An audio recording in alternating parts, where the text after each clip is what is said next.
You guys submitted some harsh X-Men truths, and we're going to go through them right now. What's up, familia? This is Dayspring. Welcome to the Mutant Menace Show.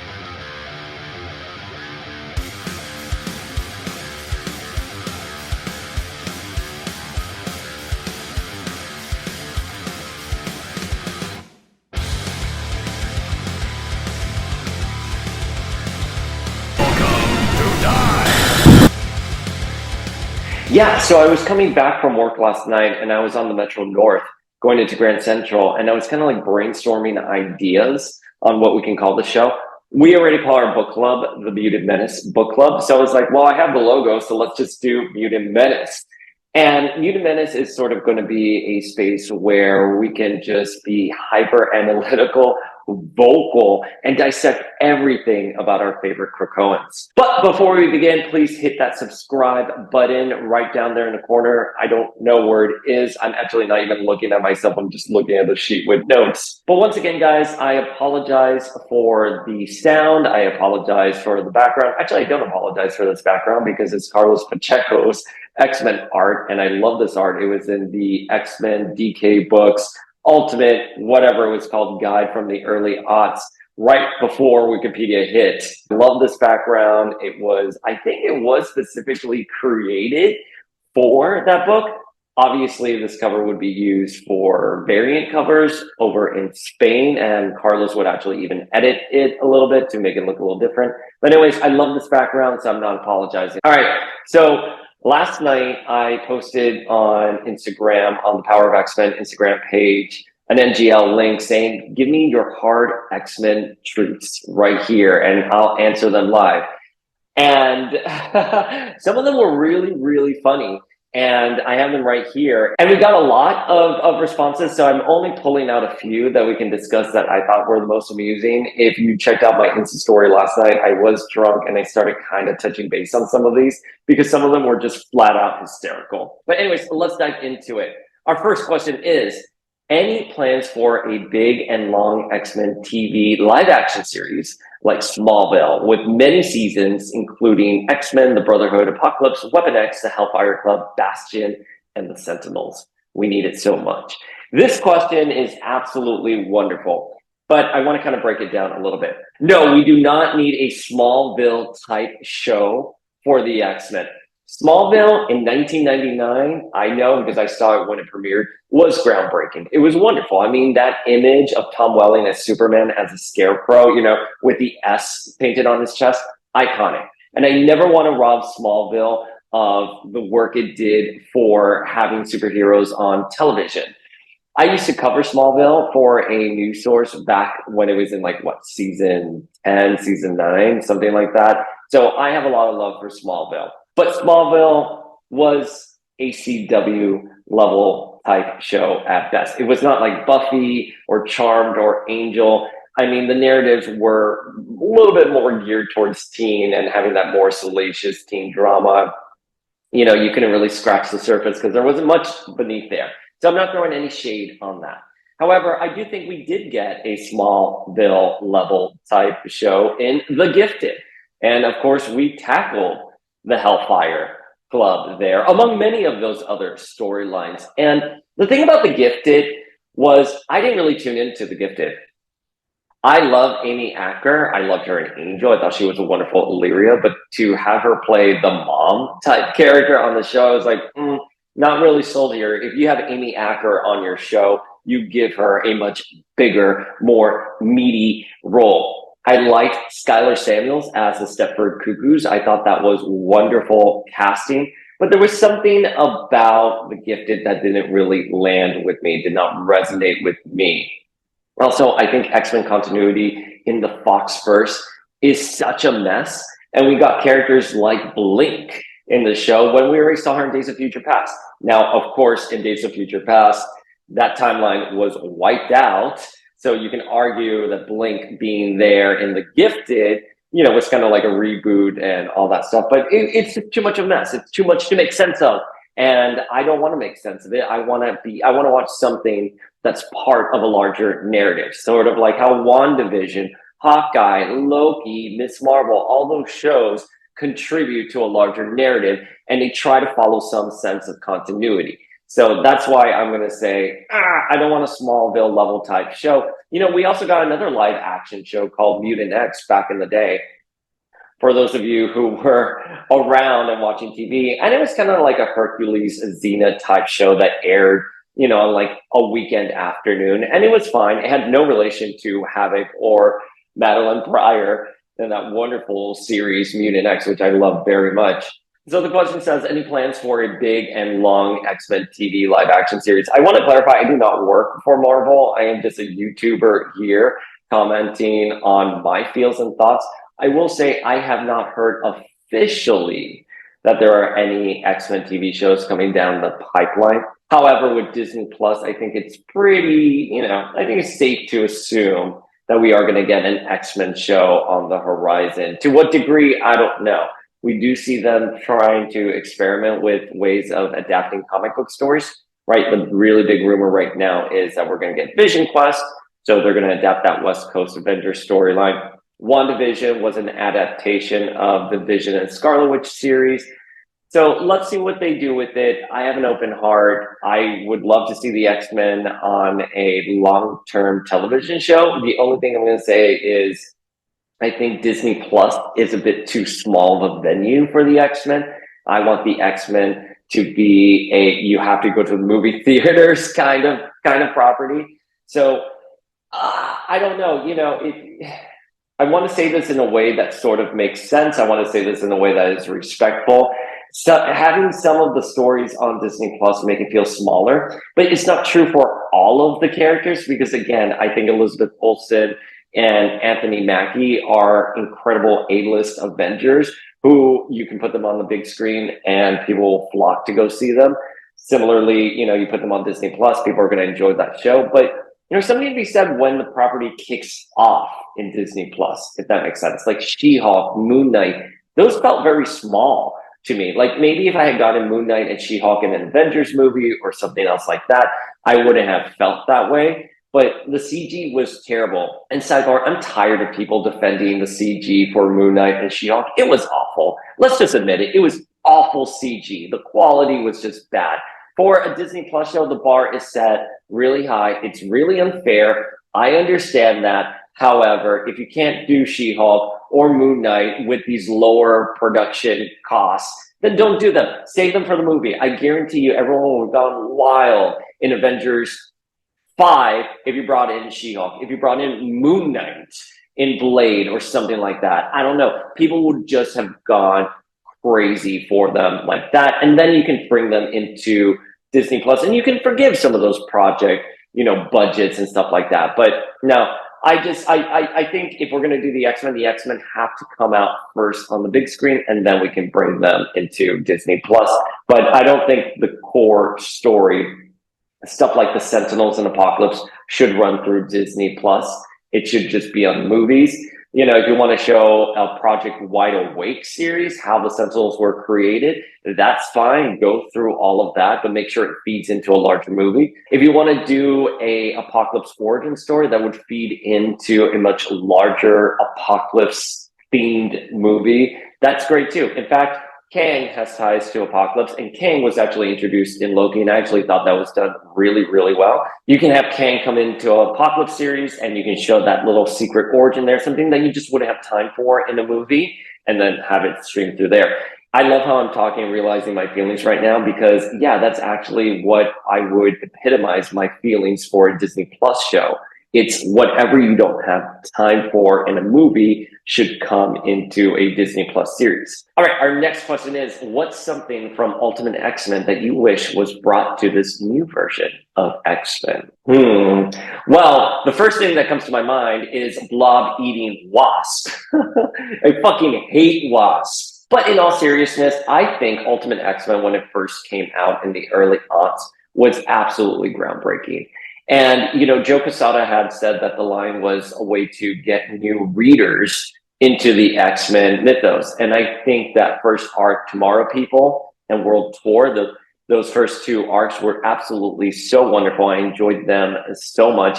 I love that Times Week cover with the mutants. That's something I wish we would see a little bit more in the Krakoan age of X-Men. Now, We saw that with Ben Urich over in Dugan's X-Men. He was trying to uncover the secrets of resurrection. That's great, but I really wish that the X-Men would have a really good cover story, right? That we could see them on the cover of, well, it's Newsweek in our world, but in their world, in the ultimate world, it's Times Week. But I would love to see them on the cover of a magazine in a very compelling, interesting way.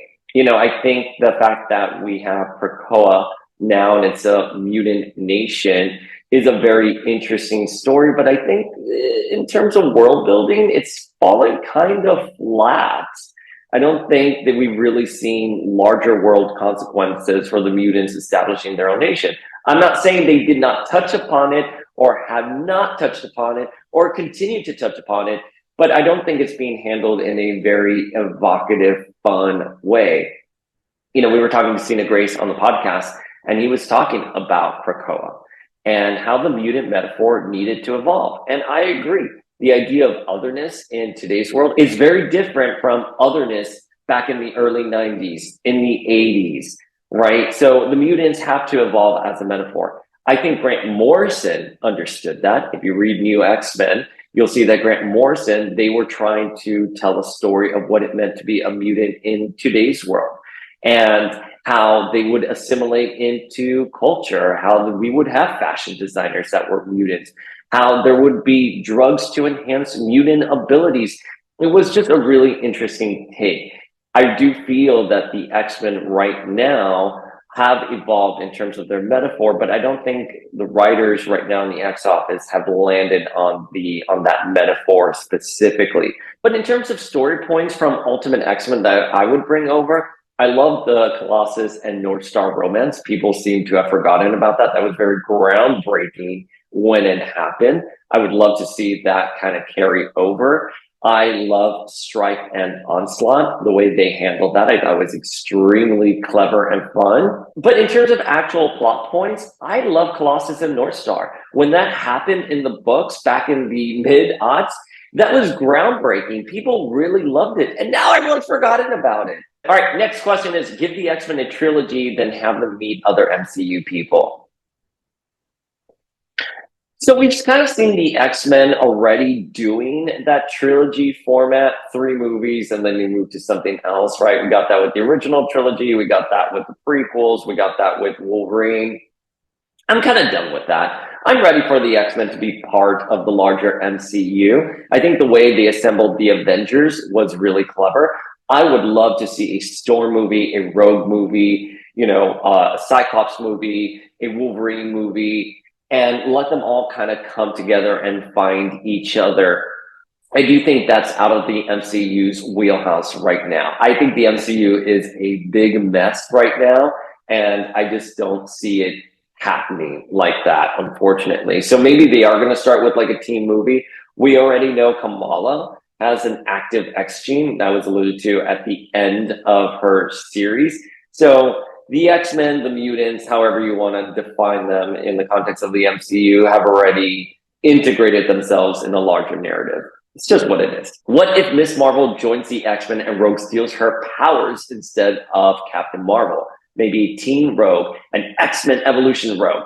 So, when it comes to Rogue being portrayed as a teenager, right, in X-Men Evolution and Anna Paquin in the movies, there is a lot of hate for that interpretation of the character. I don't understand why. It makes sense to me that someone who can't touch another human being would actually feel a bit more isolated, be filled with some turmoil and angst. That's fine. I would love to see a young Rogue be a bit more gothic, be a bit more wayward, how we saw her in the original trilogy. But I think the key with Rogue is she needs to evolve, right? I think that is the beauty of the character. That is her narrative right there.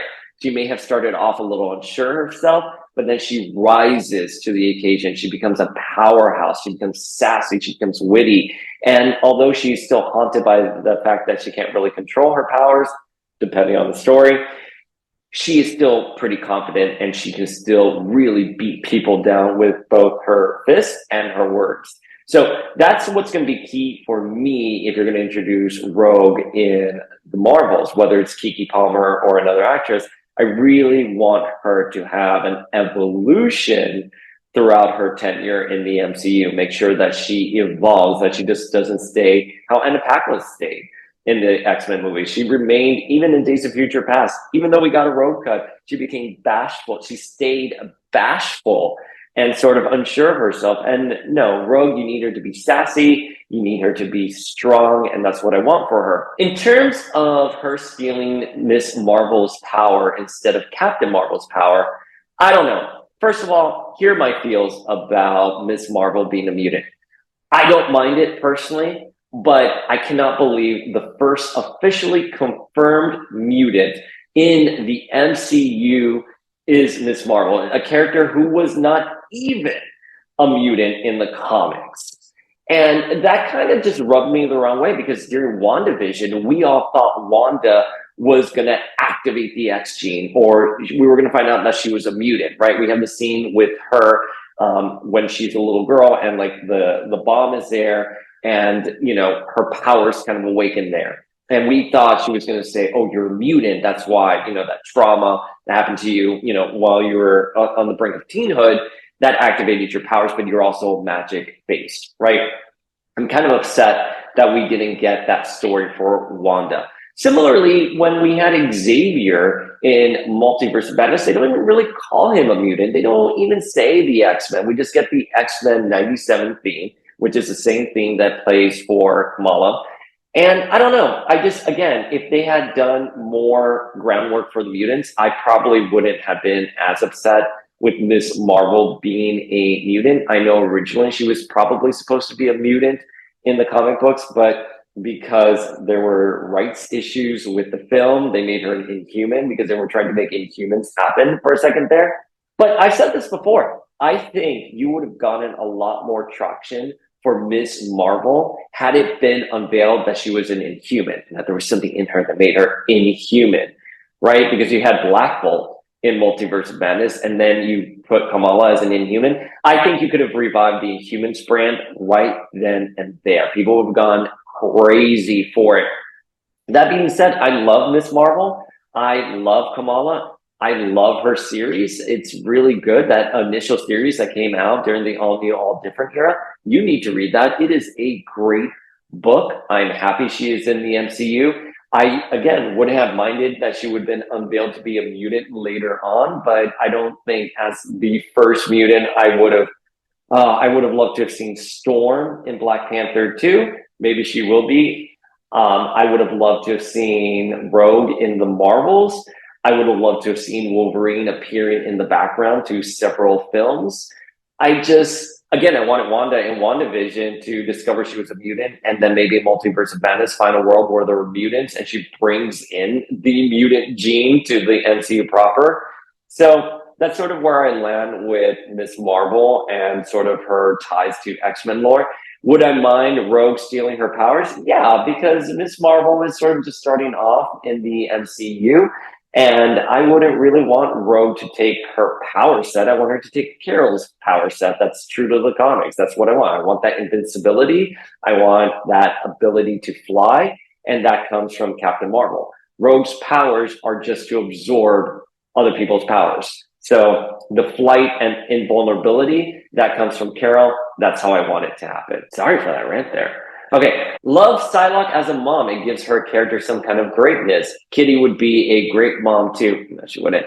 Any other big mom characters in the X universe besides Mystique, Phoenix, Emma, Wanda, or Storm? Can Rogue have a child? Yeah, we know Rogue can have a child because she had one in the Age of Apocalypse with Magneto and they named him Charles. But of course, those were very different circumstances because in the Age of Apocalypse, she absorbed Polaris' powers. And so it's kind of like two magnets coming together that repelled each other. So that's why Rogue was able to have a child with Magneto at a time in the comic books where Rogue had not yet learned to control her powers from an editorial standpoint. Eventually, there would be stories where she does control her powers. But at the time, Rogue controlling her powers was like out of the realm of possibilities. Do I think any other characters besides the ones that we just listed, Emma, Phoenix, Mystique, Wanda, and Storm would be great moms? I would like to see Rachel have a child. I think Rachel would be a great mom. She came from the Days of Future Past timeline where she lost her family and she came here seeking family.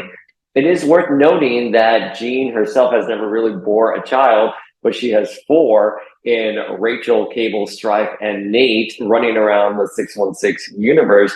But I think I would want to see Rachel have a child, become a mom. I think that would be a wonderful storyline.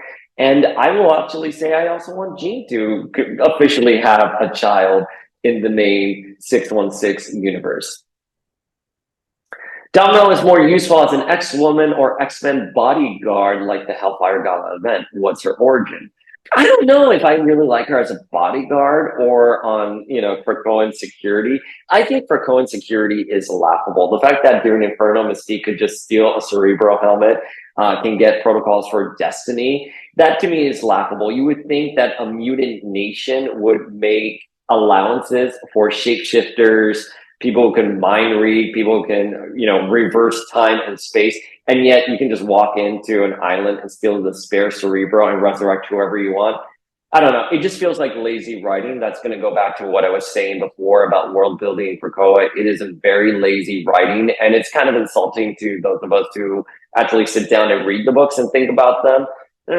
But, I think Domino, I love her as part of a team on X-Force. I don't think right now we're seeing too much storyline with her or any meaningful storyline, but I love her in the traditional X-Force stories and her relationship with Cable. I thought that was really great. What are her origins? Let's see. She was created by Fabi Nicieza and Rob Liefeld. She appeared in New Mutants 98, but it wasn't her. It was actually Copycat impersonating her, and she wouldn't come until X-Force issue 8. And she was a government experiment that was able to survive because of her luck-based powers. And, the only person I ever saw really use her luck-based powers in a funny, kind of clever way was Matt Fraction during the Sisterhood arc, which I hate the Sisterhood arc, so I'm just saying one nice thing about it. But there's this scene where, Madeline Pryor comes to get Jean's coffin so she can merge herself with Jean's body and become a real person. But Domino just happened to be in the area and switched out the caskets. I mean, listen, it was a very lazy story. I mean, how did Madeline Pryor not know that Jean was buried in the long established graveyard at the X-Men mansion? But she somehow knew Wolverine had a locket of Jean's hair. Doesn't make any sense to me. But anyways, that was a really kind of cute, clever, fun scene. And that's how I kind of like seeing Domino's powers being used. Zazie Beetz played her in Deadpool 2. I thought she was wonderful. That is how I would love to see the character in current comic books. I just think really funny, confident, things just naturally work out for her, but she's also a badass mercenary. I'd rather see Psylocke, Rogue, Emma, Gambit, Boom Boom, or Maggot as bad guys than X-Men. I mean, not necessarily villains, but more anti-hero. So one of the things I'm just not jiving with on Krakoa is that they're letting people like Sinister being on the Quiet Council, and it's like, they're kind of non-good people that you shouldn't really trust. And I get it. The idea of this mutant nation is that everyone gets a fresh start. Everyone's kind of living here. So I will say it was kind of confusing at first before Ten of Swords when we found out that the X-Men had actually been disassembled in the interim period from X-Men disassembled to Hoxpox. The X-Men were no more, but they were reestablished during Ten of Swords. That seemed like a missed marketing opportunity to me, if you ask me. But one of the things that I think a lot of us thought when those books were coming out in the early wave of Hoxpox was that, okay, so if you're on Krakoa, that means everyone's an X-Man. And, now we know that's not the case. It's only people who are elected as the Krakoan X-Men that are actually X-Men. So Rogue, Emma, Gambit, listen, to me, they are hardcore X-Men, characters. I like them being part of the team. They're obviously not part of the team right now. Rogue was part of the inaugural Krakoan X-Men, but I would love a team with them. I think Emma, Gambit, and Rogue in particular, I think it's during Peter Milligan's run, they have some good moments and good chemistry together. Psylocke, fine. I think she can be sort of a mercenary on her own. Boom Boom and Maggot, No, I like them as X-Men characters. Maggot in particular, I've been rereading Zero Tolerance and sort of that era of X-Men storytelling where I jumped off the books. So I didn't really experience them as they were coming out. I've been reading them again within the last year or so, and I love Maggot on the X-Men team. Boom Boom is a hot mess. Just give her some Jack Daniels and she'll be fine. Greg Pak's X-Men books are so overrated, and so is Morrison's new X-Men. All right, so funny story. I interviewed Greg Pak at Wizard back in like 2007. I thought you pronounced his name Greg Pak, but it's actually pronounced Pak, and he corrected me. I think Greg Pak wrote a wonderful Phoenix Ensign. That is a wonderful, wonderful story. And I don't know why anyone would say that book is overrated. It did something that a lot of writers, even till this day, have failed to do, which is tie in all of the Phoenix mythos and make it make sense. You know, Phoenix War Song was a bit of a mess. World War Hulk, I did not like World War Hulk as I was reading it. However, I acknowledge it is a story that has aged well and people are excited to see. Right at the end of She-Hulk, we sort of got a little taste of where they could be going with the Hulk. So listen, it's kind of a mixed bag at times. I think when Greg Pak is good, he's great. I think when he's not so great, it's mediocre storytelling. Because Phoenix War Song, what saved it for me was the Tyler Kirkham art and the Mark Silvestri art. I love Top Cow, so it was a vibe. But Morrison's new X-Men, I don't know what the fuck is going on with the internet these days, but there seems to be this big backlash to Morrison's new X-Men. Right, the entire idea of Morrison's new X-Men was that the mutants were going to inherit the Earth, and then you get House of M, where they're robbed of that. And then we have the Messiah trilogy, where the first baby with an X gene is born. And then we go all the way up through to Trial of Magneto, right? And HoxPox. Morrison wrote wonderful stories. They were great at what they did. And Emma Frost had a revival. And I'm a huge Jean Grey fan. I love our God Queen Jean Grey, but even I was like, yeah, I like Jean in the White Hot Room.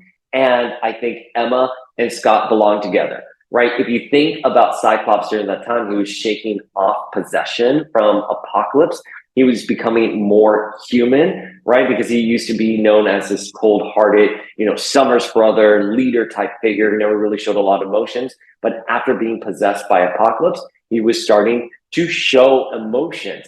Meanwhile, Jean was becoming a god and disassociating herself with the mortal coil. She was ascending into the White Hot Room. I have said this countless times.